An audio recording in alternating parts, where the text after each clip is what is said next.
കൂടുതൽ താലൂക്കുകളുള്ള ജില്ലകൾ: എറണാകുളം, മലപ്പുറം, തൃശ്ശൂർ. 7 വീതം താലൂക്കുകളാണുള്ളത്.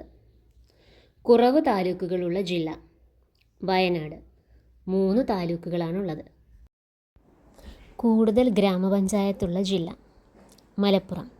94 ഗ്രാമപഞ്ചായത്തുകളുണ്ട്. കുറവ് ഗ്രാമപഞ്ചായത്തുകളുള്ള ജില്ല: വയനാട്. 23 ഗ്രാമപഞ്ചായത്തുകളാണുള്ളത്. ഏറ്റവും കൂടുതൽ നഗരസഭകളുള്ള ജില്ല: എറണാകുളം. 13 നഗരസഭകളുണ്ട്. ഏറ്റവും കുറവ് നഗരസഭകളുള്ള ജില്ല: ഇടുക്കി. 2 നഗരസഭകളാണുള്ളത്. കൂടുതൽ ബ്ലോക്ക് പഞ്ചായത്തുകളുള്ള ജില്ല: തൃശ്ശൂർ.